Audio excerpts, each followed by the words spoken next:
السلام عليكم ورحمة الله وصلى الله على النبي الكريم. غير نتكلموا على les caractéristiques de cette force liée à la force de la place. Alors, on appelle ça force de la place ou la force électromagnétique, نفس التسمية.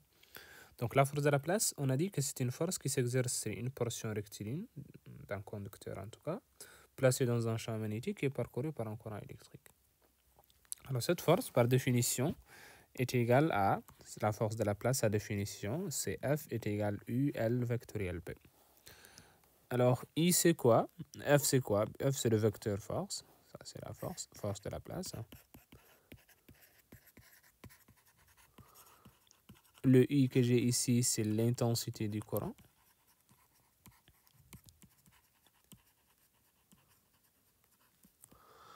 Et le L ici, c'est la longueur de la tige qui est placée dans le champ magnétique. Et le B, c'est le champ magnétique. Ça, c'est la définition générale de la force de la place. Alors, après la définition, on a besoin de connaître les caractéristiques de cette force. La force de la place, comme n'importe quelle force, admet 4 caractéristiques. Ces caractéristiques sont bien sûr le point d'application. Commençons avec le point d'application. La force de la place s'exerce en tous les points de la partie du conducteur, voilà. Mais on peut le représenter par une force. En tout cas, c'est la résultante en tout cas de cette force. C'est une force qui part du milieu de cette partie. On a tout simplement la force de la place. C'est une force qui a pour point d'application le milieu de la tige. Voilà. Supposons qu'on a deux rails ici, comme ça par exemple. Ça c'est le premier rail, ça c'est le deuxième rail. Et sur ces deux rails, j'ai une tige. Alors si on va représenter la force de la place, on doit la représenter au milieu de la tige. Donc c'est au milieu de la tige qu'on doit représenter cette force. Milieu de la tige. Donc ça c'est la première caractéristique. C'est-à-dire que le point d'application de la force de la place, c'est le milieu de la tige. Sa norme, la norme de la force de la place, c'est égal à ILB sinus alpha.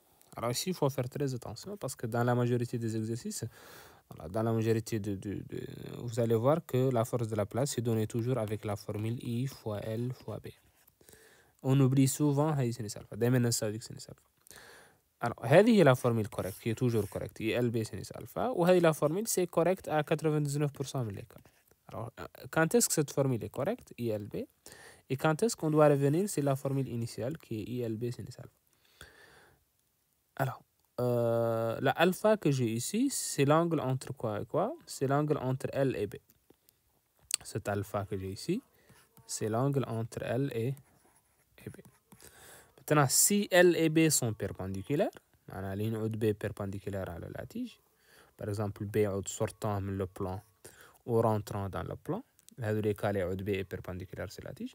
ligne B perpendiculaire على la tige. تعود l'angle بيناتهم 90 ولا moins 90. وبما أن 90 ولا moins 90 معناه sinus هي إما 1 ولا moins 1.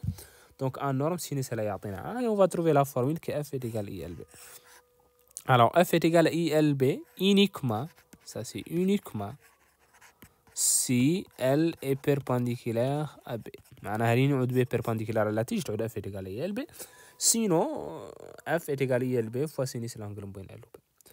Je répète ان 99% من الحالات دائما B يعود اما سورتان من البلان يا اما رونتران من البلان. بما انه سورتان ولا رونتران من البلان معناها نعود perpendiculaire على tous les vecteurs اللي في ذيك البلان بما فيهم L بما فيهم la tige.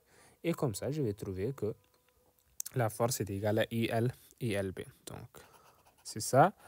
Donc, quand est-ce qu'on utilise ILB et quand est-ce qu'on utilise ILB sinus alpha? Donc, on utilise ILB sinus alpha si, bien sûr, l'angle entre LB est différent de pi sur 2 ou moins pi sur 2.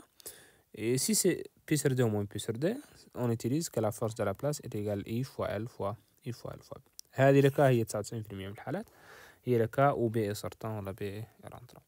Donc, avec I, il y a l'intensité du courant en ampères, bien sûr. Faites très attention. L'intensité du courant doit être en ampères. Le champ magnétique est en Tesla. L'angle alpha, on a dit que c'est l'angle entre L et B. Et bien sûr, si l'angle entre L et B égale à pi sur 2 ou moins pi sur 2, on va utiliser directement que c'est ILB. Avec L, bien sûr, c'est la longueur de la tige. Voilà, la partie de la tige qui est placée dans le champ magnétique. Et cette longueur, c'est toujours en mètres. Il y a que je prends la force en newton. Alors, pour la direction, la force de la place, c'est une force qui est toujours perpendiculaire à B. C'est-à-dire que si j'ai donc la force de la place, je vais dire ça, la force de la place est perpendiculaire toujours à AB. Supposons que j'ai B comme ça, par exemple. Alors, la force de la place, dans ce cas-là, c'est soit dirigée vers le haut, soit dirigée vers le bas, soit sortant ou rentrant. معناها أن لابد تعود perpendiculaire مع B, مع le champ magnétique. مع le champ magnétique B, هذه هي sa direction. Le sens de F est tel que, voilà, tel que le trièdre LBF soit direct. Et bien sûr, on détermine son sens en utilisant la règle de la main droite.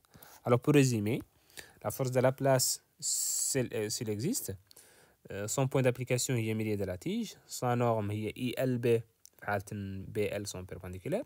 Voilà, dans le cas général, il y a ILB fois valeur absolue de sinus l'angle entre L et B. Sa direction est toujours perpendiculaire à B.